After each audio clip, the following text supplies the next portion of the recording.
GT road একটা গুরুত্বপূর্ণ রাস্তা এবং এই রাস্তা দিয়ে নিয়মিত যে পরিমাণে গাড়ি যায়, দূরপাল্লার গাড়ি যায়, ট্রাক যায়, এই রাস্তা পার হতে গেলেও 10 বার ভাবতে হয়, 10 বার এদিক ওদিক দেখে নিয়ে পার হতে হয়। সেই রাস্তা প্রায় অর্ধেক হয়ে গেছে বর্ধমানে, জানেন? তার কারণ রাস্তার উপরে বাজার। দেখুন, বাজার বাড়তে বাড়তে বাড়তে বাড়তে একেবারে রাস্তার উপরে এসে পড়েছে প্রায়। এরই মধ্যে দিয়ে কেনা বেচা চলছে, সকালে বাজার করতে বেরোচ্ছেন মানুষ, এরই মধ্যে দিয়ে বাস চলছে, জিটি রোডের গাড়ি চলছে, সব যানবাহনের গতি স্রোত হচ্ছে ঠিকই, কিন্তু তার চেয়েও বড় বিপদ হলো দুর্ঘটনা ঘটতে লাগবে কতক্ষণ। কিভাবে এই বাজার বসে এখানে? কতদিন ধরে এই বাজার বসছে?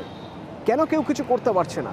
শরদিন্দু প্রতিনিধি আমার সঙ্গে রয়েছেন। শরদিন্দু, জিটি রোডের মানে জিটি রোডের তো আর এমন না যে জিটি রোডের ধারে, একেবারে জিটি রোডের উপরেই দেখা যাচ্ছে বাজার চলে এসেছে, কিভাবে সম্ভব?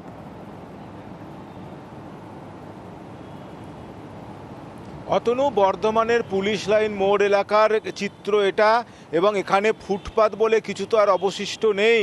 মানুষকে মাঝ রাস্তা দিয়ে হাঁটতে হচ্ছে এবং তার উপর দিয়ে আসছে বাস, লরি সহ অন্যান্য যানবাহন। ফলে প্রায় কিন্তু দুর্ঘটনা ঘটছে এবং দুর্ঘটনা তো ঘটবেই, কারণ রাস্তা যেখানে একেবারে সংকীর্ণ এবং এই রাস্তার ওপরই বসছে বাজার এবং সেখানেই কেনাকাটা, সাইকেল, মোটরসাইকেল, 4 চাকার গাড়ি রেখে চলছে কেনাকাটা। ফলে কিন্তু যে কোনো সময় বড় ধরনের একটা দুর্ঘটনার আশঙ্কা করছেন এলাকার বাসিন্দারা।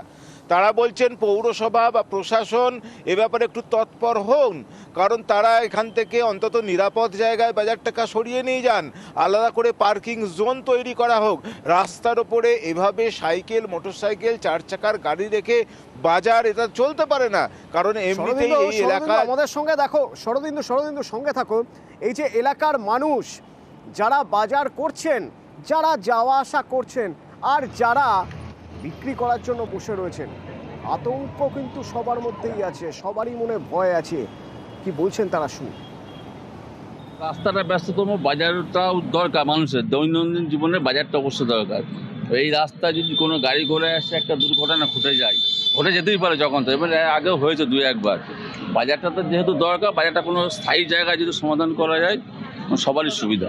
অ্যাক্সিডেন্টে তো থাকছি, গাড়িগুলোর জন্য অ্যাক্সিডেন্ট বেশি হচ্ছে।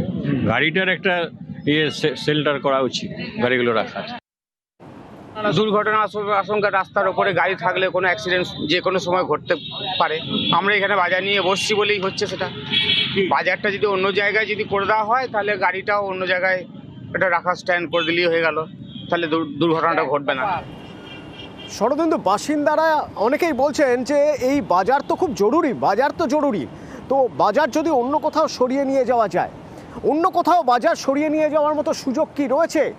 যদি থেকে থাকে তাহলে বাজার সরছে না কেন?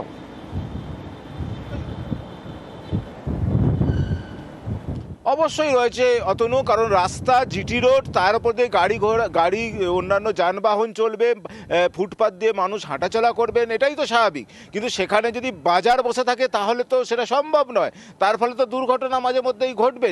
এবং এলাকার মধ্যেই কিন্তু ফাঁকা জায়গা, অপেক্ষাকৃত ফাঁকা জায়গা অনেক রয়েছে, সেখানে বাজারকে সরানো যেতে পারে, তাহলে ক্রেতা বিক্রেতা উভয়ই কিন্তু নিরাপদে থাকবে।